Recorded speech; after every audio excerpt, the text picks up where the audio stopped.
हाँ, ज़रा तसव्वुर करें, दोपहर का वक्त है, चिलचिलाती धूप है और हमारे किसान अपने कपास के खेत के बीचों बीच खड़े हैं। हम्म। पत्ते बिल्कुल साफ नजर आ रहे हैं, फसल हरी भरी है। बज़ाहिर सब कुछ बिल्कुल ठीक लग रहा है। लेकिन जो बात अक्सर लोगों को नहीं मालूम वो ये है कि इसी वक्त सूरज के तपिश से बचने के लिए लाखों की तादाद में नन्हे कीड़े पत्तों की निचली सतह पर और जमीन की दरारों में छुपे बैठे हैं। बिल्कुल। और वो अंदर ही अंदर फसल को खोखला कर रहे होते हैं। सही। तो आज के इस डीप डाइव में हम इसी खामोश तबाही और इससे बचाव पर एक तफसीली गुफ्तगू करने जा रहे हैं। हम JQ ग्लोबल एग्रीकल्चर के सीनियर एग्रीकल्चर एजुकेशन स्पेशलिस्ट के तौर पर आज एक इंतहाई अहम दस्तावेज पर बात करेंगे। इसका नाम है Punjab cotton paste scouting guide 2026। ये वाकई एक बहुत अहम दस्तावेज है। मेरा मतलब है कपास हमारी माशियत की शहरग है ना। बिल्कुल है। ये गाइड महज कोई आम किताबचा नहीं है, बल्कि कपास को बचाने का एक साइंसी रोड मैप है। और इस हिकमत अमली के पेश करनिंदा जनाब मोहम्मद जावेद कमर हैं, जो कि एक इंतहाई काबिल सीनियर सॉइल साइंटिस्ट हैं। अब हम अगली स्लाइड की तरफ बढ़ते हैं, जिसका उन्वान है कॉटन पेस्ट स्काउटिंग स्ट्रैटेजी 2026। तो देखें, मोहम्मद जावेद कमर साहब की मुरत्तब करदा इस गाइड की सबसे खास बात यह है कि ये पंजाब एग्रीकल्चर एजुकेशनल सीरीज का एक बाकायदा हिस्सा है। अच्छा, यानी ये कोई आम रिसर्च नहीं है। बिल्कुल नहीं, ये बाकायदा साल 2026 की ऑफिशियल हिकमत अमली है। और इसे खास तौर पर इंटीग्रेटेड पेस्ट मैनेजमेंट यानी IPM के जदीद उसूलों के लिए डिज़ाइन किया गया है। मकसद ये है कि किसान ठोस शवाहिद की बुनियाद पर फैसले करें। सही। अब हम अगली स्लाइड की तरफ बढ़ते हैं, जिसका उन्वान है YV scout the foundation of IPM। यहाँ IPM और स्काउटिंग का जिक्र आया है। मैं इसको समझने के लिए एक मिसाल देना चाहूँगा। जी ज़रूर। मुझे ऐसा लगता है कि फसल की स्काउटिंग बिल्कुल वैसे ही है जैसे कोई काबिल डॉक्टर किसी भी मरीज को हैवी एंटीबायोटिक देने से पहले उसका बाकायदा ब्लड टेस्ट करवाता है। मतलब ताकि पता चले कि असल बीमारी क्या है। क्या खेत में निगरानी का भी यही मकसद है? आपकी ये ब्लड टेस्ट वाली तशबीह 100% दुरुस्त है। दरअसल बाकायदा निगरानी या रेगुलर मॉनिटरिंग IPM की रीढ़ की हड्डी है। अच्छा। जी, क्योंकि ये कीड़ों के दबाव की दुरुस्त निशानदाही करती है। और इसका सबसे बड़ा फायदा ये है कि ये हमारे दोस्त कीड़ों को गैर जरूरी स्प्रे से बचाती है। सही, यानी अंधाधुंध स्प्रे नहीं करना। बिल्कुल। और अल्टीमेटली इससे किसानों के अखराजात कम होते हैं और पैदावार बढ़ती है। जबरदस्त। अब हम अगली स्लाइड की तरफ बढ़ते हैं, जिसका उन्वान है the optimal field scouting schedule. तो गाइड के मुताबिक दुरुस्त डेटा के लिए खेत का मुआयना कितनी बार होना चाहिए? देखिए, इसमें सख्ती से हिदायत की गई है कि दुरुस्त डेटा के लिए हफ्ते में 2 बार मुआयना करें। और उसके लिए पीर और जुमरात के दिन तजवीज़ किए गए हैं। पीर और जुमरात ही क्यों? मतलब कोई और दिन क्यों नहीं? क्योंकि ये वक्फा कीड़ों के अंडों से बच्चे निकलने के चक्कर से मैच करता है। और एक और अहम बात, स्काउटिंग हमेशा सुबह सवेरे या शाम के ठंडे औकात में करें। और दोपहर में? दोपहर की शदीद गर्मी से सख्ती से बचना है, क्योंकि शदीद धूप में कीड़े पौधे के सायादार हिस्सों में छुप जाते हैं और आपको सही अंदाजा नहीं हो पाता। ये तो बहुत बड़ा धोखा हो सकता है। अब हम अगली स्लाइड की तरफ बढ़ते हैं, जिसका उन्वान है field navigation and plant selection. अच्छा, वक्त का तो तयन हो गया। अब खेत के अंदर जाने का क्या तरीका है? सबसे पहले तो खेत के किनारों से कुछ फासला, जिसे बफर कहते हैं, वो छोड़कर अंदर दाखिल हों। किनारों पर क्यों नहीं? क्योंकि किनारों पर धूल मिट्टी और कीड़ों का हमला मुख्तलिफ होता है। फिर आपने 1 एकड़ में बेतरतीब यानी रैंडम जिगजैग अंदाज में चलना है। तिरछे अंदाज में? जी। और मुआयने के लिए फी एकड़ बिल्कुल 20 पौधों का इंतखाब करना है। हाँ, रुके जरा। 1 एकड़ में हजारों पौधे होते हैं और सिर्फ 20 पौधे? ये तो बहुत बड़ा रिस्क है। बज़ाहिर ऐसा लगता है, लेकिन शुमारियात के मुताबिक अगर आप जिगजैग अंदाज में चलकर पौधे चुनते हैं तो इस बात को यकीनी बनाया जा सकता है कि मुंतखब पौधे खेत की मजमूई हालत की बेहतरीन नुमाइंदगी करते हैं। अच्छा, यानी वो पूरे एकड़ का सैंपल बन जाते हैं। अब हम अगली स्लाइड की तरफ बढ़ते हैं, जिसका उन्वान है एग्जामिनिंग द प्लांट आर्किटेक्चर। मान लिया कि 20 पौधे काफ़ी हैं। उनका मुआयना कैसे करना है? गाइड कहती है कि पौधे को ऊपर, दरमियानी और निचले हिस्सों में तकसीम करें। जैसे एक मल्टी स्टोरी बिल्डिंग होती है। बिल्कुल। फिर इन तीनों हिस्सों में से एक एक पत्ते का इंतखाब करें। पत्ते के निचले हिस्से का मुआयना करने के लिए उसे एहतियात से पलटें। एहतियात से? क्या मतलब? अगर तेजी से पलटें तो क्या होगा? अगर आप तेजी से हिलाएंगे ना, तो ये हिदायत है कि पत्तों को किनारों से नरमी से पकड़ें, वरना सफ़ेद मक्खी जैसे हसास कीड़े फौरन उड़ जाएंगे और आपका डेटा गलत हो जाएगा। वाह, बहुत ही बारीक नुक्ता है। अब हम अगली स्लाइड की तरफ बढ़ते हैं, जिसका उन्वान है sucking paste warning, white fly. अब हम बाकायदा कीड़ों की बात करते हैं। सफ़ेद मक्खी को रस चूसने वाले कीड़ों यानी सकिंग पेस्ट्स में रखा गया है। तो एक बुनियादी सवाल यह है कि इन रस चूसने वाले कीड़ों और सुंडियों यानी बॉलवॉर्म्स में फ़र्क क्या है? ये बहुत अहम सवाल है। देखें, रस चूसने वाले कीड़े एक मच्छर की तरह होते हैं। वो पौधे में सुई चुभोकर रस चूसते हैं और इसे कमज़ोर करते हैं। और सुंडियाँ? जबकि सुंडियाँ उनके जबड़े होते हैं। वो पौधे के फल और टहनियों को बाकायदा चबा कर खाती हैं। उन दोनों का नुकसान का तरीका बिल्कुल मुख्तलिफ है। सही। अब सफ़ेद मक्खी पर आते हैं। इसका ETL यानी मुआशी नुकसान की हद फी पत्ता 5 बालिग या बच्चे बताई गई है, खासतौर पर निचले और दरमियानी पत्तों पर। लेकिन ETL को ही स्प्रे का ट्रिगर क्यों माना जाता है? अगर मैं एक कीड़ा देखूं तो स्प्रे क्यों ना कर दूं? जैसे अगर मेरे घर का नलका हल्का सा लीक कर रहा है, दिन में 1 कतरा, तो मैं 5000 का प्लम्बर तो नहीं बुलाऊंगा ना? हाँ बिल्कुल, ये नलके वाली मिसाल जबरदस्त है। जब तक पानी इतना लीक ना हो कि किचन डूब रहा हो, हम खर्चा नहीं करते।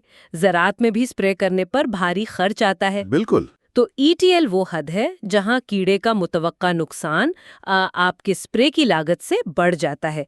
इससे पहले स्प्रे करना अपना माशी नुकसान खुद करना है। आहा, समझ गया। लेकिन सफ़ेद मक्खी के केस में याद रखें कि शदीद गर्मी की लहर यानी हीट वेव्स इनकी आबादी में तेजी से इजाफे का बाइस बनती है, तो किसान को चौकस रहना पड़ता है। बहुत खूब।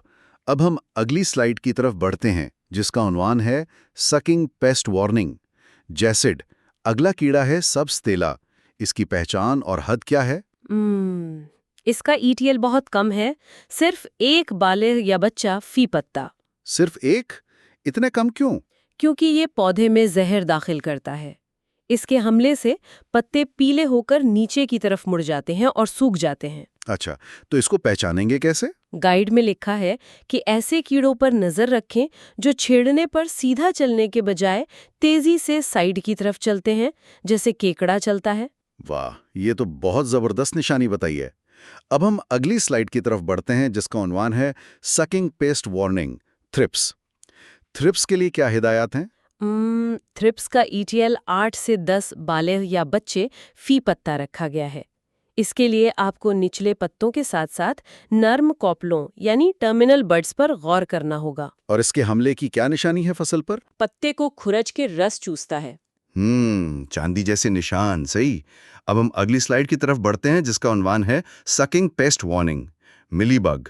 मिलीबग की निशानदेही के लिए क्या देखना है? मिलीबग के लिए आपने तने और शाखों पर सफ़ेद रुईनुमा धब्बों यानी वैक्सी पैचेस की निशानदेही करनी है। रुई जैसे धब्बे? और ये खेत में कहाँ से आता है? जी, और सबसे पहले खेत के किनारों और खालों के करीब मुआयना करें, क्योंकि ये वहीं से शुरू होता है। हाँ, मैंने सुना है इसका चींटियों से भी कोई ताल्लुक है। बिल्कुल। पौधे पर चूंटियों की ज्यादा हरकत इसके हमले की बड़ी अलामत है, क्योंकि चूंटियां इसके खारिज करदा मीठे मादे को खाने आती हैं। चूंटियां एक अलार्म का काम करती हैं, जबरदस्त। अब हम अगली स्लाइड की तरफ बढ़ते हैं, जिसका उन्वान है लिंट डिग्रेडिंग पेस्ट्स। यहाँ कुछ ऐसे कीड़ों का जिक्र है जो रुई को तबाह करते हैं। जी, उनमें सुर्ख कॉटन बग यानी रेड कॉटन बग और डस्की कॉटन बग शामिल हैं। ये पत्तों को नुकसान नहीं पहुंचाते? नहीं, ये रुई को दागदार कर देते हैं, जिससे मार्केट में रुई की क्वालिटी गिर जाती है। ये बुनियादी तौर पर खुली हुई टिंडियों के अंदर मौजूद बीज खाते हैं। अच्छा, यानी जब फसल पक चुकी होती है? बिल्कुल। इसीलिए फसल के आखिरी मराहिल में तैयार टिंडियों की बाकायदगी से निगरानी करना बहुत ज़रूरी है। सही।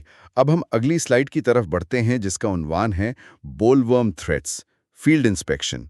اب آتے ہیں سب سے خطرناک دشمن گلابی سنڈی کی طرف۔ جی، پنک بال ورم۔ اب آپ کو اپنی توجہ پتوں سے ہٹا کر پودے کے پھل پر مرکوز کرنی ہے۔ تو اس کے لیے کھیت سے کیا اکٹھا کرنا ہوگا؟ معنی کے لیے آپ نے فی ایکڑ 20 بند پھولوں یا 20 کچی ٹنڈیوں کو اکٹھا کرنا ہے۔ اچھا، ایک لفظ ہے اس گائیڈ میں، روزیٹ فلاورز یا مدھانی نما پھول۔ مجھے یہ سمجھ نہیں آیا، ایک سنڈی کے حملے کا پھول کی شکل سے کیا تعلق ہے؟ یہ گلابی سنڈی کی ایک انتہائی خطرناک علامت ہے۔ دراصل جب چھوٹی سنڈی پھول کے اندر داخل ہوتی ہے تو وہ اندر جال بنتی ہے، جس کی وجہ سے پنکھڑیاں آپس میں جڑ جاتی ہیں۔ ویٹ، واقعی وہ پھول کو اندر سے بند کر لیتی ہے؟ بالکل، اور پھول کھلنے کے بجائے مدھانی یعنی روزیٹ نما بن جاتا ہے۔ یہ ایک انتہائی اہم ابتدائی علامت ہے کہ سنڈی کھیت میں آ چکی ہے۔ یہ تو واقعی چونکا دینے والی بات ہے۔ اب ہم اگلی سلائیڈ کی طرف بڑھتے ہیں، جس کا عنوان ہے پنک بول ورم ایکشن تھریشولڈ۔ تو اس کا ایکشن تھریشولڈ یا ETL کیا ہے؟ ہاں، جو کچی ٹنڈیاں آپ نے اکٹھی کی ہیں ان کو احتیاط سے کاٹ کر اندر سے چیک کریں۔ باہر سے نہیں پتہ چلتا؟ باہر آپ کو صرف سطح پر باریک سوراخ یا انٹری ہولز نظر آئیں گے۔ اگر اندر زندہ سنڈی ملے اور آپ کا ETL 5% حملہ تک پہنچ جائے۔ صرف 5% حملہ؟ یہ تو بہت کم ہے۔ کم ہے، لیکن یہ ٹنڈی کے اندر ہوتی ہے نا، اس لیے اس حد سے تجاوز کرنے پر فوری کیمیائی یا حیاتیاتی تدارک ضروری ہے۔ ذرا سی تاخیر پوری فصل تباہ کر سکتی ہے۔ صحیح۔ اب ہم اگلی سلائیڈ کی طرف بڑھتے ہیں، جس کا عنوان ہے اسپاٹڈ بولورم تھریشولڈز۔ یہ چتکبری سنڈی کیا چیز ہے؟ چتکبری سنڈی کے لیے آپ نے نرم کونپلوں کے مرجھانے اور گری ہوئی ڈوڈیوں کا بغور معائنہ کرنا ہے۔ اس کا ETL 20 پودوں میں 3 سنڈیاں ہیں۔ لیکن یہ کونپلیں کیوں مرجھاتی ہیں؟ کیونکہ یہ سنڈی ٹنڈیوں پر حملہ کرنے سے پہلے شاخوں کو اندر سے کھوکھلا کرتی ہے۔ وہ شاخیں مرجھا جاتی ہیں، جو اس کی سب سے بڑی نشانی ہے۔ تو ہم اسے ٹنڈیوں تک پہنچنے سے پہلے پکڑ سکتے ہیں۔ اب ہم اگلی سلائیڈ کی طرف بڑھتے ہیں، جس کا عنوان ہے امریکن بولورم تھریشولڈز۔ امریکن سنڈی کے بارے میں گائیڈ کیا کہتی ہے؟ اس کی مادہ اوپر والے نرم پتوں پر اکیلے پیلے رنگ کے انڈے دیتی ہے۔ ان کی موجودگی چیک کریں۔ اس کا ITL کتنا ہے؟ 20 پودوں پر 5 انڈے یا 3 سنڈیاں، اور اس کا کھانے کا انداز سب سے خطرناک ہے۔ وہ کیسے؟ یہ سنڈی ٹنڈی کے اندر پورا نہیں گھستی، بلکہ صرف سر ڈال کر کھاتی ہے، جبکہ باقی جسم باہر ہوتا ہے۔ اس طرح یہ ایک کو خراب کر کے دوسرے کی طرف چلی جاتی ہے۔ یعنی آدھا جسم باہر اور سر اندر، یہ تو بڑی تباہ کن عادت ہے۔ اب ہم اگلی سلائیڈ کی طرف بڑھتے ہیں، جس کا عنوان ہے ڈیفولیٹر تھریٹ آرمی ورم۔ یہ لشکری سنڈی کیا ہے؟ یہ تو نام سے ہی جنگی لگ رہی ہے۔ بالکل، یہ لشکری سنڈی ہے۔ اس کے لیے آپ نے نچلے پتوں پر انڈوں کے گچھوں، جن پر روئی سی ہوتی ہے، اور نئی نکلنے والی سنڈیوں کو تلاش کرنا ہے۔ تو یہ پتوں کو کیسے کھاتی ہے؟ آپ نے کھیت میں چھلنی نما پتوں یعنی اسکیلیٹنائزڈ لیوز کی تلاش کرنی ہے، جن میں صرف رگوں کا جال باقی رہ گیا ہو۔ واہ، مطلب پورا پتا غائب؟ جی، اور یہ رات کے وقت انتہائی متحرک ہوتی ہیں اور لشکر کی صورت میں حملہ کرتی ہیں، اس لیے دن میں نظر نہیں آتی۔ اتنے سارے دشمن! لیکن اگلی سلائیڈ میں کچھ امید کی کرن ہے۔ اب ہم اگلی سلائیڈ کی طرف بڑھتے ہیں، جس کا عنوان ہے nature's defenders do not spray, قدرت کے محافظ۔ بالکل، دوست کیڑوں کی پہچان بھی اتنی ہی اہم ہے جتنی نقصان دہ کیڑوں کی۔ جیسے کہ لیڈی برڈ بیٹل؟ جی، لیڈی برڈ بیٹل اور کرائسوپرولا رس چوسنے والے کیڑوں کو شوق سے کھاتے ہیں۔ اور سنڈیوں کے لیے بھی کوئی دوست کیڑے ہیں؟ بالکل، مکڑیاں اور ٹرائکوگراما قدرتی طور پر سنڈیوں کے انڈوں کو تلف کرتے ہیں۔ تو اگر کھیت میں یہ دوست کیڑے زیادہ ہوں تو کیا کرنا چاہیے؟ گائیڈ سختی سے کہتی ہے کہ اگر دوست کیڑوں کی تعداد دشمن کیڑوں سے زیادہ ہو تو اپنا کیمیکل سپرے مؤخر کر دیں، انہیں اپنا کام کرنے دیں۔ زبردست، فری کا کنٹرول۔ اب ہم اگلی سلائیڈ کی طرف بڑھتے ہیں، جس کا عنوان ہے weather impact on paste populations. موسم کا کیا کردار ہے کیڑوں کی آبادی میں؟ دیکھیں، تیز بارش رس چوسنے والے بہت سے کیڑوں کو پودوں سے دھو دیتی ہے۔ اچھا، لیکن بارش کے بعد جو ہبس ہوتا ہے؟ جی، زیادہ نمی یا ہیومیڈیٹی پھپھوندی اور کیڑوں کے حملے کو تیز کر دیتی ہے، اور شدید گرمی پودوں کو دباؤ یا سٹریس میں لاتی ہے۔ تو اس سٹریس سے پودے کو کیسے نکالیں؟ اس کے لیے بائیو سٹیمولنٹس کا استعمال کریں اور پودے کی طاقت برقرار رکھنے کے لیے شدید گرمی میں آپ پاشی کے اوقات یعنی اریگیشن شیڈیول کو تبدیل کر کے شام یا رات میں پانی لگائیں۔ یہ ہوئی نا بات۔ اب ہم اگلی سلائیڈ کی طرف بڑھتے ہیں جس کا عنوان ہے ایڈوانسڈ مانیٹرنگ اینڈ ٹریپنگ۔ اب کچھ جدید ٹیکنالوجی کی بات کرتے ہیں۔ جی، سفید مکھی کو متوجہ کرنے کے لیے گائیڈ میں 8 سے 10 پیلے چپکنے والے کارڈ یعنی یلو سٹیکی کارڈز فی ایکڑ لگانے کا کہا گیا ہے۔ پیلے رنگ پر وہ خود آتی ہیں۔ اور گلابی سنڈی کے لیے کیا ٹریپ ہے؟ گلابی سنڈی کی نگرانی کے لیے 8 ڈیلٹا فیرومون ٹریپس فی ایکڑ استعمال کریں۔ اس سے آنے والی سنڈیوں کی نسل کی پیشگوئی کے لیے نر پروانوں کی اڑان کا ریکارڈ رکھا جاتا ہے۔ کیا اس ٹریپ کی کوئی ایکسپائری بھی ہوتی ہے؟ بالکل، درست کشش کو برقرار رکھنے کے لیے ٹریپ کے کیپسول ہر 15 دن بعد سختی سے تبدیل کرنے ہیں، ورنہ وہ کام نہیں کریں گے۔ صحیح۔ اب ہم اگلی سلائیڈ کی طرف بڑھتے ہیں جس کا عنوان ہے مینٹیننگ دا فیلڈ رجسٹر۔ ان سب چیزوں کا فائدہ تبھی ہے جب ہم ان کا ریکارڈ رکھیں۔ جی، فوری طور پر ڈیٹا درج کرنا بہت اہم ہے۔ کبھی بھی صرف یادداشت پر بھروسہ نہ کریں۔ کیا ہر ایکڑ کا الگ رجسٹر ہونا چاہیے؟ بالکل، ہر ایکڑ کے لیے ایک مخصوص فیلڈ سکاؤٹنگ رجسٹر باقاعدگی سے بنائیں۔ کیڑوں کی آبادی کے رجحانات یعنی ٹرینڈز جاننے کے لیے ہفتہ وار ریکارڈ کا موازنہ کریں۔ اور اسپرے کا فیصلہ کیسے ہوگا؟ کیمیائی اسپرے کے تمام فیصلے صرف اور صرف ریکارڈ شدہ ETL ڈیٹا کی بنیاد پر کرنے ہیں، اندازوں پر نہیں۔ زبردست۔ اب ہم اگلی سلائیڈ کی طرف بڑھتے ہیں جس کا عنوان ہے protect your yield, partner with us. جی، تو اگر ہمارے کسان بھائیوں کو مزید ماہرانہ معلومات چاہیے تو JQ گلوبل ایگریکلچر کو سبسکرائب کریں۔ بالکل۔ محمد جاوید قمر صاحب کی اس شاندار تحقیق اور گائیڈ لائن سے ہم نے بہت کچھ سیکھا ہے۔ اگر آپ مزید جاننا چاہتے ہیں تو ان کی ویب سائٹ www.jqglobal.official.com پر جا سکتے ہیں۔ اور واٹس ایپ پہ بھی رابطہ کر سکتے ہیں۔ نمبر ہے +923499841886۔ زبردست۔ گفتگو کے اختتام پر کیا آپ ہمارے سننے والوں کے لیے کوئی خاص پیغام دینا چاہیں گی؟ میں ایک گہرا سوال چھوڑنا چاہوں گی۔ ذرا سوچیں، کیا ہوگا اگر ہم اپنے کھیتوں کو صرف ایک فصل سمجھنے کے بجائے ایک مکمل ایکو سسٹم سمجھنا شروع کر دیں؟ ایک ایسا مربوط نظام جہاں موسم کی تبدیلی، دوست کیڑوں کا توازن اور ڈیٹا کی بنیاد پر کیے گئے فیصلے اندھا دھند زہروں کے استعمال کی جگہ لے لیں۔ یہ سوچ ہماری زراعت کا مستقبل بدل سکتی ہے۔ واہ، کیا ہی کمال کی بات ہے۔ ایکو سسٹم کو سمجھنا ہی اصل کامیابی ہے۔ JQ گلوبل ایگریکلچر کی جانب سے ہم آپ سب کا شکریہ ادا کرتے ہیں کہ آپ اس معلوماتی نشست میں ہمارے ساتھ رہے۔ مزید رہنمائی کے لیے official website www.jqglobal.official.com، WhatsApp number +923499841886 پر رابطہ کریں۔ علم پر مبنی زراعت ہی ہماری بقا ہے۔ اللہ حافظ۔